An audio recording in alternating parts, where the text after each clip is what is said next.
నమస్కారం news bulletin కి స్వాగతం నా పేరు సుమలత వార్తలు ముందుగా హెడ్లైన్స్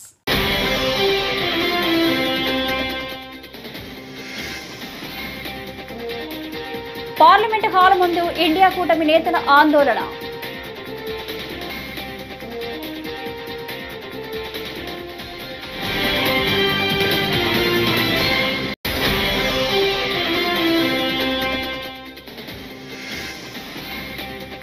చంద్రబాబు అధ్యక్షతన కొనసాగుతున్న కేబినెట్ భేటీ పలు కీలక అంశాలపై చర్చిస్తున్న మంత్రివర్గం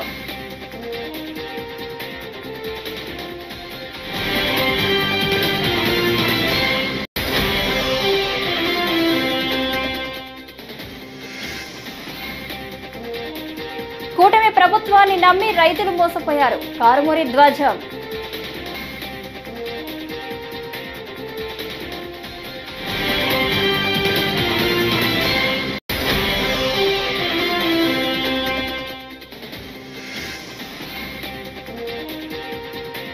రేవంత్ రెడ్డి తీసుకొచ్చింది ప్రజాపాలన కాదు పోలీసుల రాజ్యం బీఆర్ఎస్ నేత దేవి ప్రసాద్ విమర్శ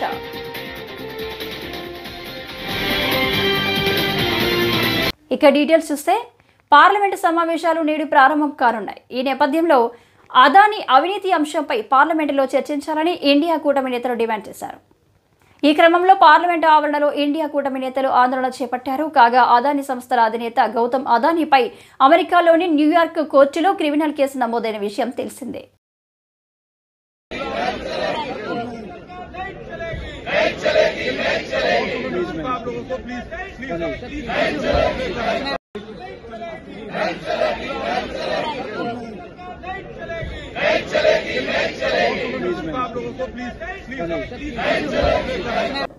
ఏపీ కేబినెట్ సమావేశం ప్రారంభమైంది. ముఖ్యమంత్రి చంద్రబాబు అధ్యక్షతన సమావేశం జరుగుతుంది. ఈ సమావేశంలో పలు పాలసీలకు కేబినెట్ ఆమోదం తెలపనుంది.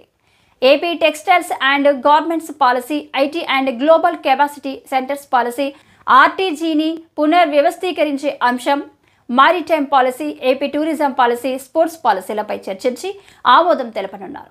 41వ CRDA సమావేశంలో తీసుకున్న నిర్ణయాలకు ఆమోద ముద్ర వేయనున్నారు.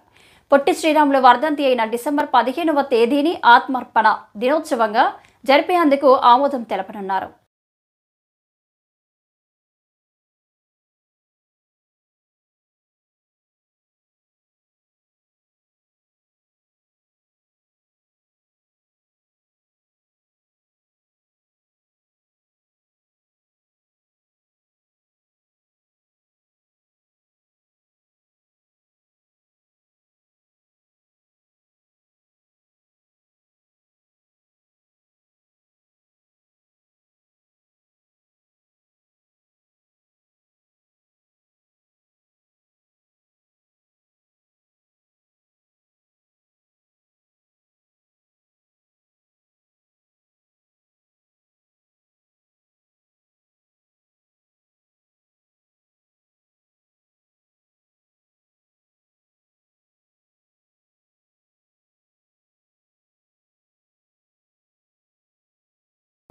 రాష్ట్రంలో రైతాంగాన్ని సీఎం చంద్రబాబు ప్రభుత్వం గాలికి వదిలేసిందని ధ్వజమెత్తారు మాజీ మంత్రి కారుమూరి నాగేశ్వరరావు. రైతులకు గిట్టుబాటు ధర ఎలా కల్పించాలి అనే దాన్ని మర్చిపోయారని మండిపడ్డారు. రైతులకు ఇస్తామన్న 20,000 రూపాయలు ఇవ్వలేదని విమర్శలు గుప్పించారు. ఈ మేరకు విశాఖపట్నంలో మంగళవారం కారుమూరి మాట్లాడుతూ కూటమి పాలనలో దళారీ వ్యవస్థ పెరిగిపోయిందని దుయ్యబట్టారు. కూటమి సర్కార్లో దళారీ రొక్కం రైతుకు దుఃఖం మిగిలిందని అన్నారు. వాళ్ళకి గిట్టుబాటు ధర కల్పించాలి, ప్రభుత్వం తరఫున కొనుగోలు చేయడానికి ఏ రకంగా చర్యలు తీసుకోవాలి, అధికారుల్ని అప్రమత్తం చేయాలనే ఆలోచన ఏ మాత్రం కూడా లేకుండా కనీసం ఆ రైతులకి తోడుగా 20,000 రూపాయలు ఇస్తానని చెప్పిన అది ఎగ్గొట్టేసి ఈ క్రాప్ కూడా చేయకుండా ఇవాళ ఈ క్రాప్ చేస్తుంటే 1,350 కోట్ల రూపాయలు రైతులకి నష్టపరిహారం వచ్చి ఉండేది, ఇన్సూరెన్స్. అది కూడా చేయకుండా ఈరోజు పంట వచ్చిన దానికి ఫలితం లేకుండా దళారీ వ్యవస్థ పెరిగిపోయింది. దళారీకి రొక్కం, రైతుకి దుఃఖం. దళారీకి రొక్కం, రైతుకు దుఃఖం. ఈ రకమైన పరిస్థితిలో రైతుని నెట్టేశారు రోడ్డు మీద. ఇవాళ ఎక్కడ చూసినా సరే ధాన్యం కొనే నాదుడు లేక టోటల్గా దళారీ వ్యవస్థ పేటరేగిపోతా ఉంది. జగన్మోహన్ రెడ్డి గారు ఉన్నప్పుడు రైతే ఈ రాష్ట్రానికి దేశానికి వెన్నెముక. రైతుని అన్ని రకాలుగా ఆదుకోవాలి, రైతునికి మేలు చేయాలి, మంచి చేయాలి. ఇవాళ మీరైనా నేనైనా భోజనం చేసాకే బయటకు వస్తాం. ఇప్పుడు టిఫిన్ చేసాం, మళ్ళీ ఇప్పుడు వెళ్ళి భోజనం చేస్తాం. వాళ్లే కనుక కారడి పాడేస్తే ఏంటి మన పరిస్థితి? ఏం తిని బతకాలి? ముఖ్యమంత్రి అయినా ప్రధానమంత్రి అయినా ఎవరైనా సరే. ఏడాది కాలంలో కాంగ్రెస్ ప్రభుత్వం ఉద్యోగులను మోసం చేసిందని బీఆర్ఎస్ నేత దేవి ప్రసాద్ విమర్శించారు. ఎన్నికల సమయంలో ఉద్యోగులకు ఇచ్చిన ఏ ఒక్క హామీని కూడా నెరవేర్చలేదని అన్నారు. 317 జీవోను అధికారంలోకి వచ్చిన 48 గంటల్లో నెరవేరుస్తామని హామీ ఇచ్చారని గుర్తు చేశారు. 317 జీవోపై వేసి కేబినెట్ సబ్ కమిటీ 6 నెలల తర్వాత ఇచ్చిన నివేదిక కొండను తవ్వి ఎలుకను పట్టినట్లుగా ఉందని అన్నారు. స్థానికత అంశాన్ని సబ్ కమిటీ పూర్తిగా విస్మరించిందని పేర్కొన్నారు. ఈ నివేదికపై ఉద్యోగ సంఘాలు కూడా నిరసన తెలుపుతున్నాయని అన్నారు. ఈ సందర్భంగా గుర్తు చేస్తా ఉన్నాను. ఎన్నికల సందర్భంగా ఉద్యోగులందరూ కూడా అనేక విషయాల మీద రేవంత్ రెడ్డి హామీలు ఇచ్చినప్పటికి కూడా ఏ ఒక్క హామీ కూడా ఈ సంవత్సర కాలంగా 7వ తారీఖు వస్తే సంవత్సరం అవుతుంది.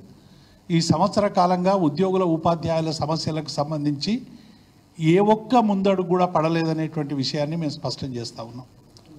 317 జీవో గతంలో మా ప్రభుత్వం ఇచ్చినటువంటి జీవోలో కొన్ని లోటుపాట్లు ఉన్నాయి. వాటిని సవరించాలని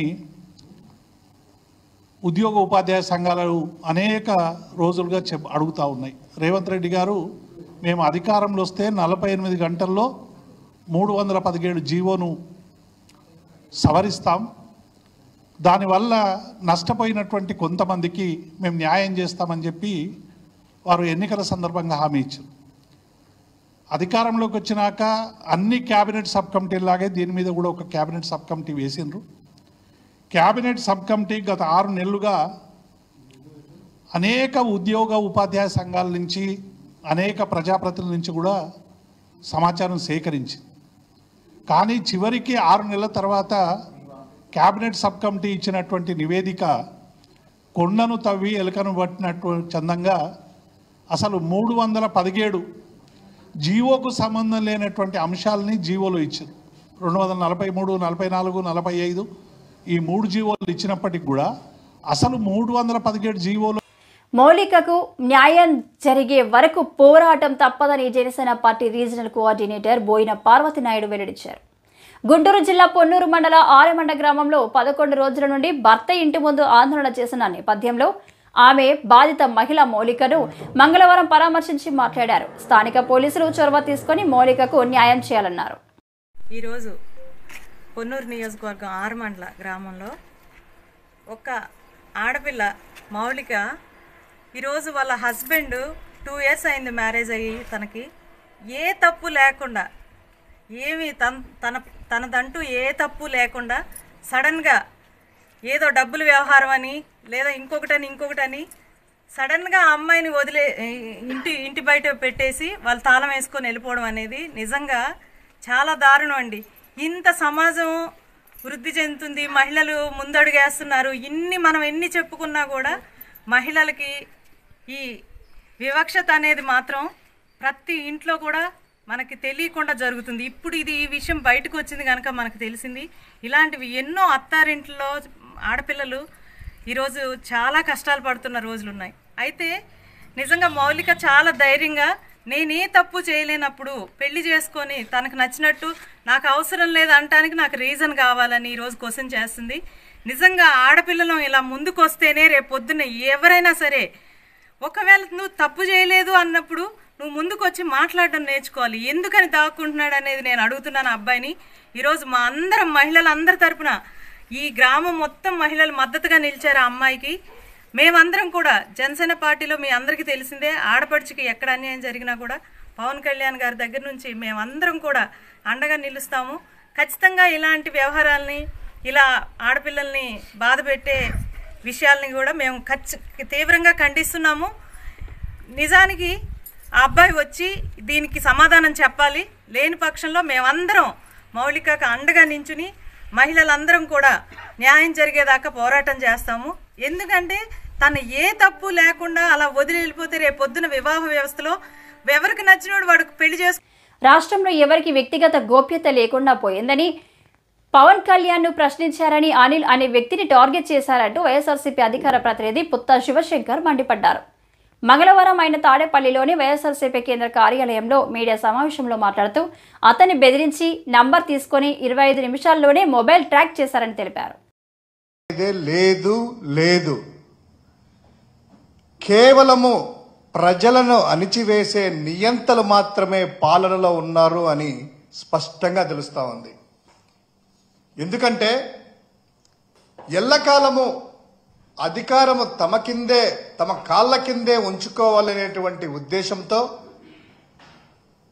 ఈ యొక్క నియంతలు వాళ్ళ యొక్క నియంతృత్వ పోకడలతో తప్పుడు కేసులు పెట్టడము, బెదిరించడము, ఈ బెదిరింపులతో అధికారులని, సివిల్ సర్వీస్ ఎంప్లాయీస్ని, అదేవిధంగా అన్ని వ్యవస్థలను గుప్పిట్లో పెట్టుకోవాలనేటువంటి తాపత్రయం చూస్తూ ఉన్నాం. అంతటితో ఆగకుండా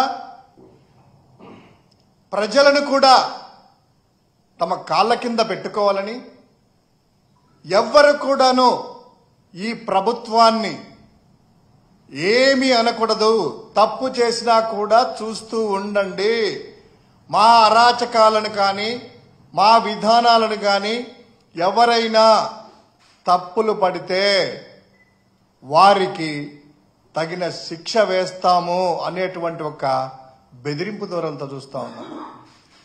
వైఎస్ఆర్ కాంగ్రెస్ పార్టీ గతంలో ప్రతిపక్షంలో ఉన్నప్పుడు మనము చూసాం. ఇజ్రాయెల్ దేశం నుంచి అత్యాధునికమైనటువంటి టెలిఫోన్ పరికరాలని గత ప్రభుత్వము తీసుకొని చేబ్రోలు మండలం కొత్తరెడ్డిపాలెంలో జూలై 15న మైనర్ బాలికను హత్య చేసిన నిందితుడిని పోలీసులు అదుపులోకి తీసుకున్నారు.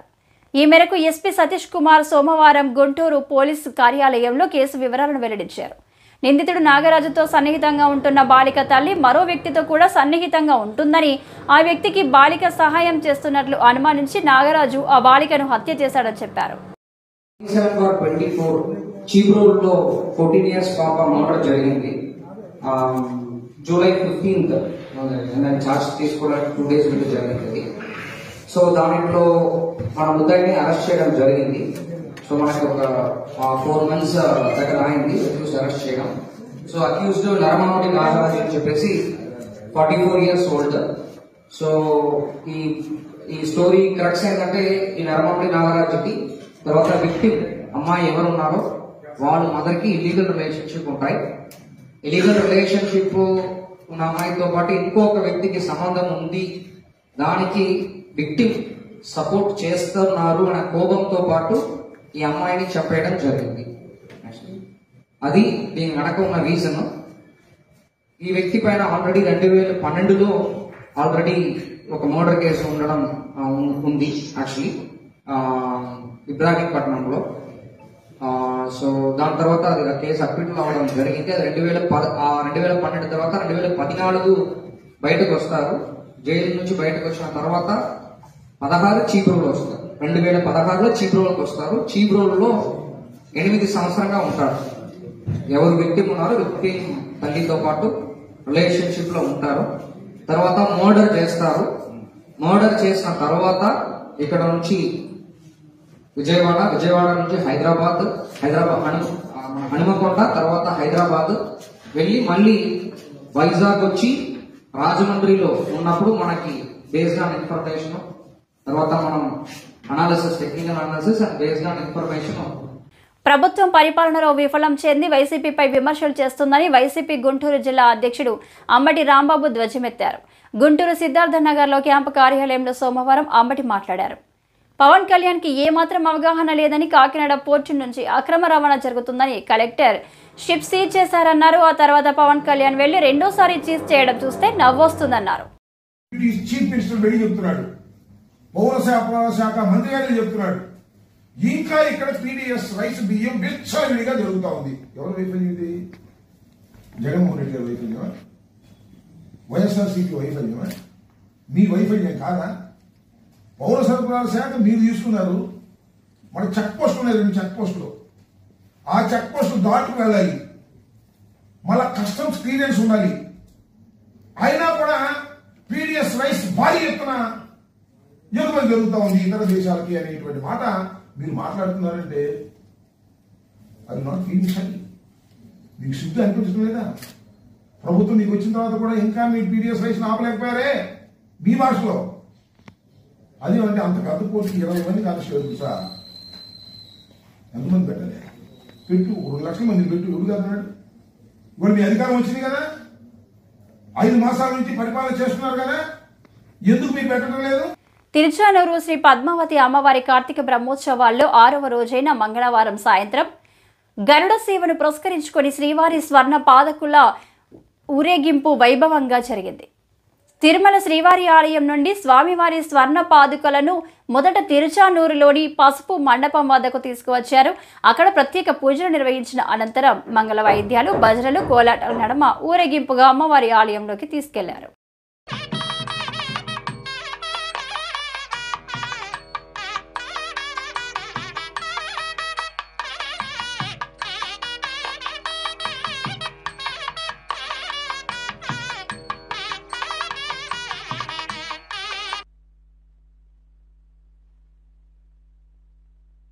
పద్మావతి అమ్మవారి యొక్క బ్రహ్మోత్సవాలలో ఈరోజు సాయం వేళలో జరిగేటువంటి ఆ ఉత్సవానికి స్వామివారు ప్రతిరోజు ఏదో ఒకటి ఇష్టమైనటువంటి దృశ్యాన్ని మనం వీక్షిస్తూ ఉన్నాం.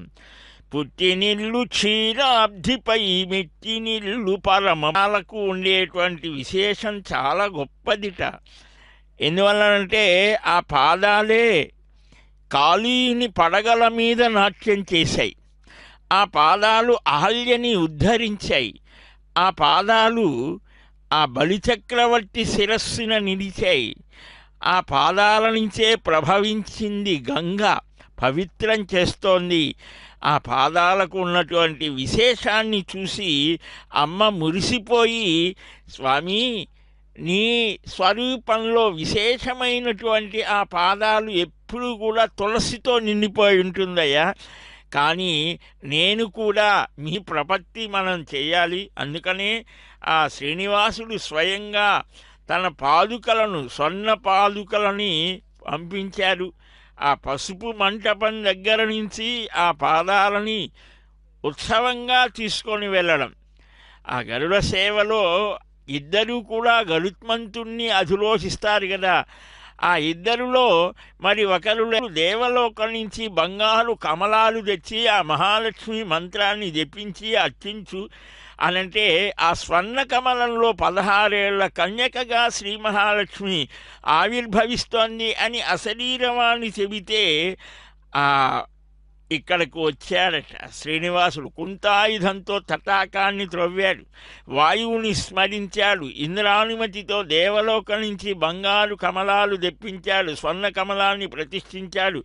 ఆ గంధర్వుడు వాయువు తెచ్చిన దివ్య కమలాలతో మహాలక్ష్మి మంత్రాన్ని అనుష్ఠిస్తూ అర్చన చేశాడు. దేనికోసం? మనకు వేదంలో ఈ 3 సంబంధమైనటువంటి శ్రీ సూక్తం, భూసూక్తం, నీలా సూక్తం, 3 సూక్తాలతో వేదం స్తుతిస్తోంది. కానీ ఇన్ని రూపాలలో దేనికోసం? భగవంతుణ్ణి. ఈ వార్తలు ఇంతటితో సమాప్తం. నమస్కారం.